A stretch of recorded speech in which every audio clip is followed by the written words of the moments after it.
రాముడు మళ్ళీ వచ్చాడు. నా కుమారుడు అయిన రముని చూడండి. మేరు చూపించే గౌరవానికి అతను అర్హుడు. రాముడికి పట్టాభిషేకం జరిగితే నీ కొడుకు భరతుడు నాశనమవుతాడు. నువ్వు నీ కొడుకు కోసం సింహాసనాన్ని అడగాలి.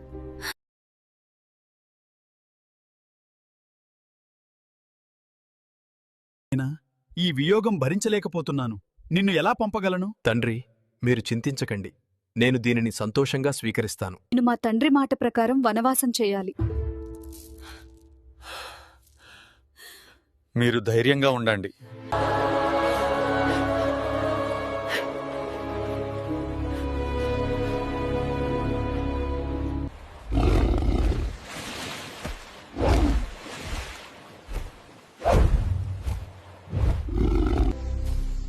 రాముడు, లక్ష్మణుడు పచ్చని అడవిలో నడుస్తూ రిషముఖ పర్వత్ వైపు వస్తున్నారు. హనుమాన్ వానర రూపంలో రాయిపై నిలబడి రాముడు, లక్ష్మణులను దూరం నుండి ఆసక్తిగా, భక్తితో గమనిస్తున్నాడు. హనుమంతుడు సరళమైన బ్రహ్మచారి రూపంలో కాషాయ వస్త్రాలు ధరించి ముఖం రామ లక్ష్. హనుమంతుడు చేతులు జోడించి రాముడు, లక్ష్మణుల ముందు నమస్కరిస్తున్నాడు. అడవి నీడలో రాముడు, లక్ష్మణుడు, హనుమంతుడు ముగ్గురు కలిసి నిలబడి ఉన్నారు.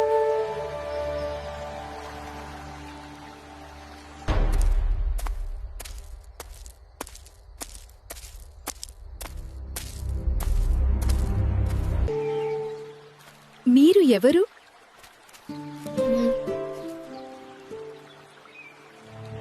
మనం కలిసి ఈ అడవిలో సంతోషంగా ఉందాం. నీకు నేనే కావాలా? నేను కేవలం సేవకుడిని. ఈ అందాన్ని నాశనం చేస్తాను. అయ్యో, రక్షించండి.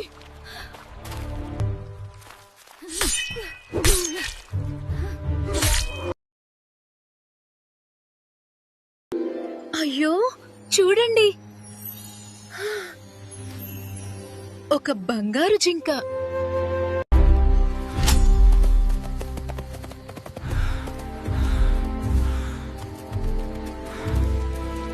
లక్ష్మణ,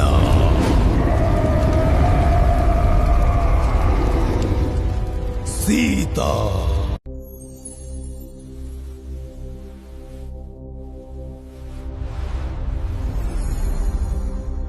రావణుడు సీతను ప్రలోభపెట్టే మాటలు చెబుతున్నాడు.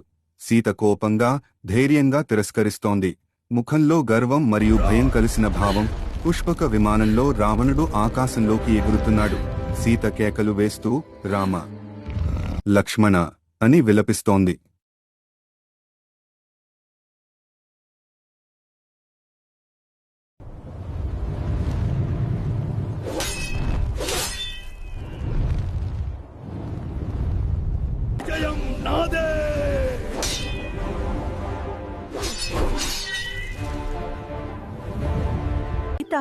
అదుగుజాడలు.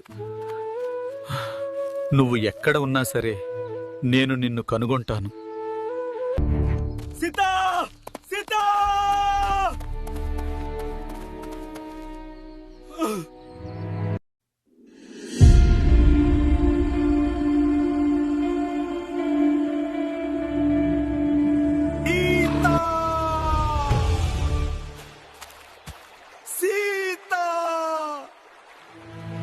సీత, నువ్వు లేకుండా నేను బ్రతకలేను.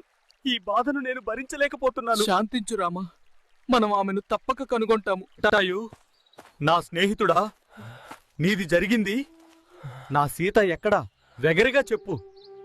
సీతని రావణుడు ఎత్తుకుపోయాడు.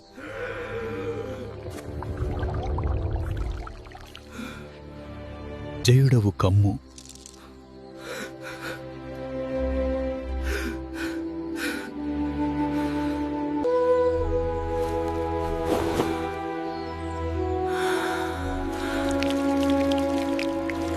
ఓం అగ్నిదేవాయ స్వాహ.